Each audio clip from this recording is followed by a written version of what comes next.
That's my old 71 Dodge. Probably seen videos of it before. It's my 4BT Cummins Powered 71 Dodge pickup.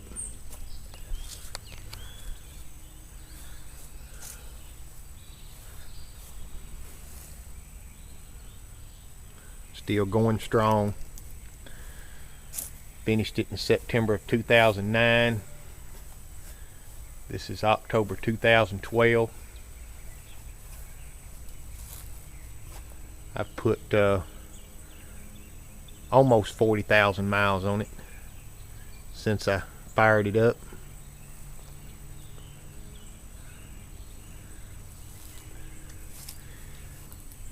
Got all the air conditioning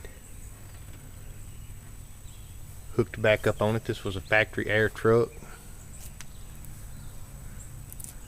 I built all my own lines. I changed it over from expansion valve setup to a restrictor orifice setup with a GM accumulator. It's got the original Dodge style air conditioning compressor from a 93 Ram 250, which was what I parted out to get my adapter plate, bell housing, get rag 360 5-speed manual transmission. This truck was originally a 318 automatic. It's got power brakes. Originally had power steering, but it's been changed over to manual steer.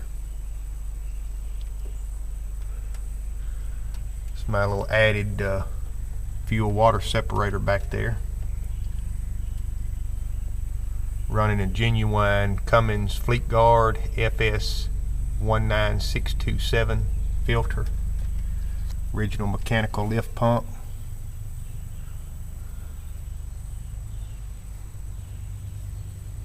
Fleet Guard FF 5018 fuel filter.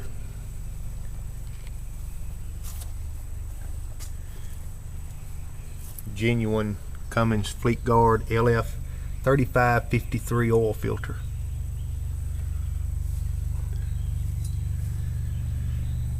The exhaust downpipe setup is actually for a Bluebird D-type school bus.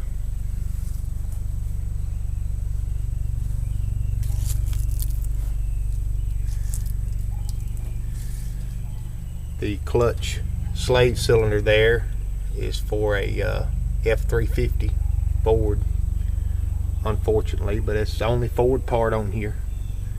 We got a mixture of all three. We got GM, Ford, and Dodge parts here.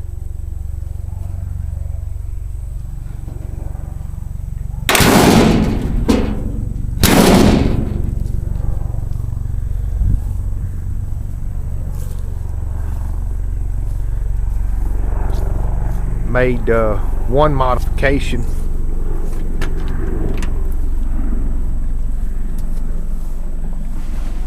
Changed my instrument cluster setup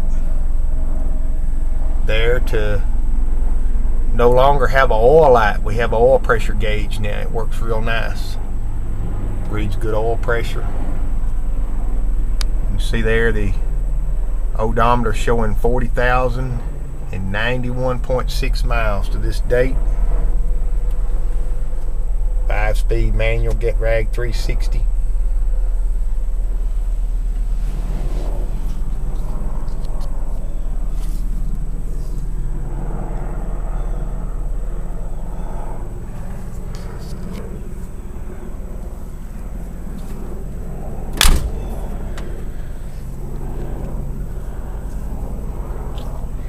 Got me some new window rubbers, wiper edge.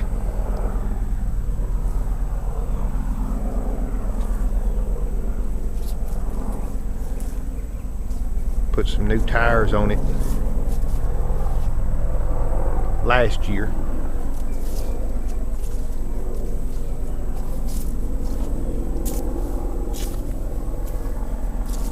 Still averaging about 28 miles to the gallon. Even pulling my 1969 Alumacraft boat. with 20 horsepower Chrysler outboard.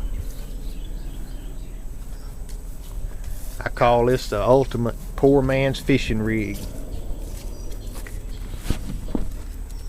The truck gets 28 miles per gallon even dragging this little old boat.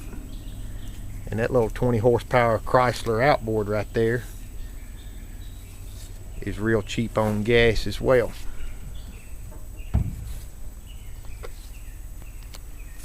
I bought the boat in April, late April, and we've had it on the water just about every weekend since it was purchased.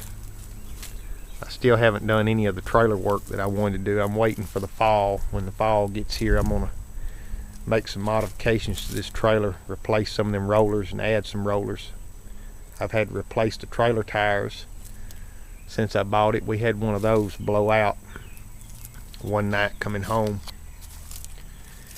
and I got a little malfunction with the motor right now. We're having to start this thing manually.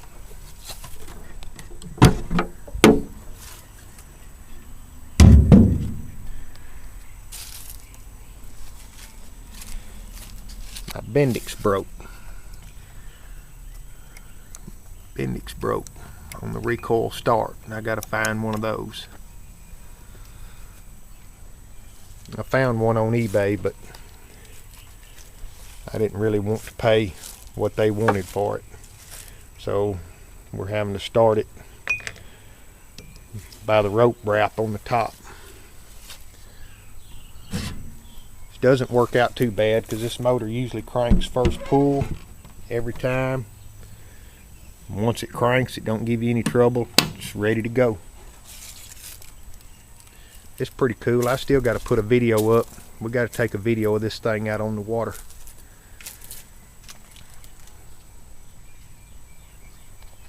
It does real good out on the water. And I guess I'm kind of bad. I haul a little too much stuff when I go fishing. The time we get all our fishing poles and 2 tackle boxes and our night gear with our lights and our batteries and things like that, we've got a load on this little old boat.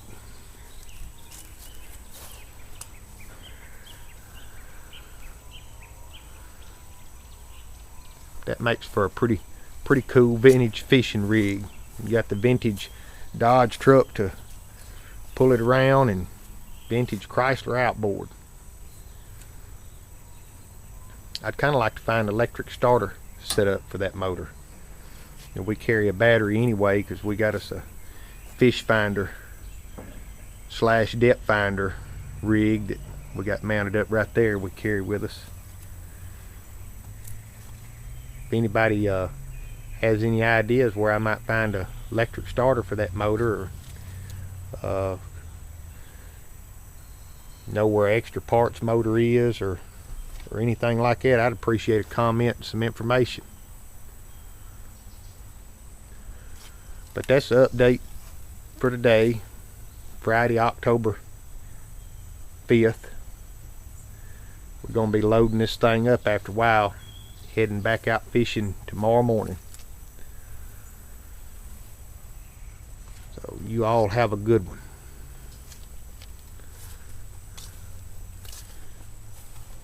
Hopefully we'll catch a bunch of fish. Crappie been biting pretty good at night, so hopefully we get into some crappies.